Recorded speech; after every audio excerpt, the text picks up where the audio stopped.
is your father name? My father name is Prabhu. Which is your national river? Ganga. Ganga. Which is your national tree?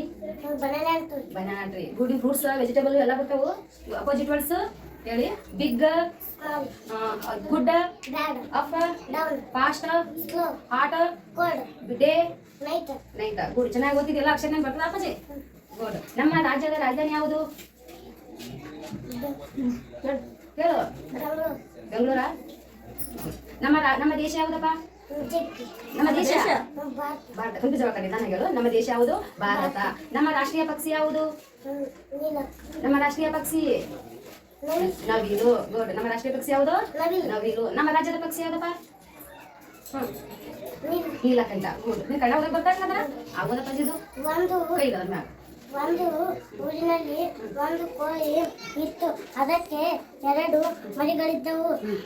ಒಂದೊಂದು ಮರಿಗೆ ಹಳದಿ ಮರಿ ಎಂದು ಹೆಸರಿಡಲಾಗಿತ್ತು. ಹಳದಿ ಮರಿ ಹಳದಿ ಇರುವ ಆಹಾರವನ್ನು ತಿನ್ನುತ್ತಿತ್ತು. ಇದೇನಪ್ಪ?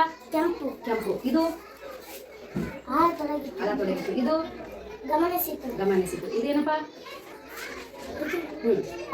ಹಳದಿ. ಇದು ಕೊಟ್ಟಿತ್ತು. ಇದು ಬೂಂದಿ. ಗುಡ್. ಅಕ್ಷರ ಎಲ್ಲ ಗೊತ್ತಾಗುತ್ತಾ ನಿನಗೆ? ಮಗ್ಗಿ ಅಂತ ಬರ್ತಾಪ? 30 ತನ. 25 ಮಗ್ಗಿ ಓದು.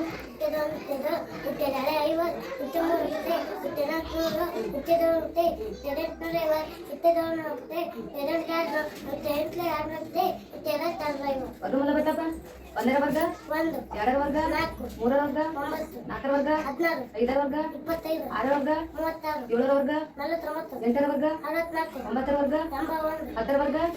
ಗುಡ್. ಎಲ್ಲರೂ ಹೊರಗೆ ಬರ್ತಾ ಮಗಿ ಕೇಳ್ತೀನಿ. 2 ಎಳೆ, 4 ಮೂಲೆ, 12, 4 ನಾಲ್ಕಲೆ, 5 ಎಳೆ, 10, 7 ಮೂಲೆ. ಗುಡ್. ಚೆನ್ನಾಗಿ ಹೇಳ್ತಿದ್ದಪ್ಪ. ಗಂಗಾಧರ್ ಎಷ್ಟನೇ ಕ್ಲಾಸ್ ನೀವು ಓದೋದು? 1ನೇ ಕ್ಲಾಸ್. ನೋಡ್ರಿ ಇಲ್ಲಿ ಈ ಗಂಗಾಧರ್ ಏನಪ್ಪ ನನ್ನ ಹೆಸರು? ಹಡ್ಪದ್. ಗಂಗಾಧರ್ ಹಡ್ಪದ್ ಅನ್ನುವಂತ ವಿದ್ಯಾರ್ಥಿನಿ 1ನೇ ಕ್ಲಾಸ್ ಓದುತ್ತಿರೋನು. ಇವನು ಈ ಮಗು 2ನೇ ತರಗತಿಯ ಪುಸ್ತಕವನ್ನು ಚೆನ್ನಾಗಿ ಯಾವುದೇ ಪಾಠವನ್ನು ಕೊಟ್ಟು ಇದೇ ಅಕ್ಷರ ಅಂತ ನಮಗೆ ತಿಳಿಸ್ಪಡಿಸ್ತಾನೆ ಎಲ್ಲ ಟೀಚರ್ಸ್ಗೆ. ಅಕ್ಷರ ಜ್ಞಾನ ಅಂದ್ರೆ ನೆಕ್ಸ್ಟ್ 2ನೇ ಕ್ಲಾಸಿಗೆ ಬಂದಾಗ ಯಾವುದೇ ಸಬ್ಜೆಕ್ಟ್ ವಿಷಯಗಳು ಕೊಟ್ಟರು ಅರಿತುಕೊಂಡು ಅವನಲ್ಲಿ ಅಕ್ಷರ ಜ್ಞಾನವನ್ನು ಹುಟ್ಟಿಸ್ಬೇಕಂತ ನಮ್ಮ ಭಾವನೆಯಿಂದ ನಮ್ಗೆಲ್ಲ teachers Swami Vivekananda coaching classes ಈ ಶಾಲೆಯಲ್ಲಿ ಪ್ರತಿಯೊಂದು ಮಗುನು ನಮ್ಮ ಮಗುವಿನಂತೆ ವೈಯಕ್ತಿಕ ಕಾಳಜಿ ವಹಿಸಿ ಅವರಲ್ಲಿರುವ ಸರಿ ತಪ್ಪುಗಳನ್ನು ತಿದ್ದು ಯಾವುದೇ ವಿಷಯದಲ್ಲಿ ಕಡಿಮೆ ಆಸಕ್ತಿ ಇದ್ದರೆ ಅದನ್ನ ನಲಿಯುತ್ತಾ ಆಟದಿಂದ ಪಾಠದಿಂದ ಸಂತೋಷದಿಂದ ಅವ್ರ ಖುಷಿಯಿಂದ ಮಾತನಾಡುತ್ತಾ ಅವ್ರ ಜೊತೆಗೆ ಬೆರೆತು ನಾವು ಮಕ್ಕಳೊಂದಿಗೆ ಮಕ್ಕಳಾಗಿ ನಮ್ಮ ಶಾಲೆಯಲ್ಲಿ ನಮ್ಮ ಶಿಕ್ಷಕರಾಗಿರ್ಬೋದು, ನಮ್ಮ ಸ್ಟಾಫ್ ಟೀಚರ್ಸ್ ಆಗಿರ್ಬೋದು, ಎಲ್ಲ ಟೀಚರ್ಸು ಪ್ರೀತಿಯಿಂದ ಎಲ್ಲ ಮಗುವನ್ನು ವೈಯಕ್ತಿಕವಾಗಿ ಓದಿಸ್ತಾ ಎಲ್ಲ ರೀತಿಯಲ್ಲೂ ತೊಡಗಿಸ್ತೇವೆ. ಇಂಥ ಮಗುವನ್ನ ಮುಂದೆ ಹೆಚ್ಚಿನ ಶಾಲೆಗೆ ಹೆಚ್ಚಿನ ಜ್ಞಾನಕ್ಕೆ ಹೋದಾಗ ನಾನು ನೆಕ್ಸ್ಟ್ ವರ್ಷ ಈಗ 2ನೇ ಕ್ಲಾಸ್ ಇರುವಂತಹ ಮಗು 3ನೇ ಸ್ಟ್ಯಾಂಡರ್ಡ್ ಬಂದಾಗ ಯಾವುದೇ ದಕ್ಷ ಜ್ಞಾನ ತಿಳಿದುಕೊಳ್ಳಲು ಸಲುವಾಗಿ ಯಾವುದನ್ನು ಹೇಳ್ತಾ ಹೋಗ್ತೀವಿ. ಇಷ್ಟು ಹೇಳಿ ಮುಗಿಸ್ತೇನೆ. ಥ್ಯಾಂಕ್ ಯು ಪುಟಾಣಿ.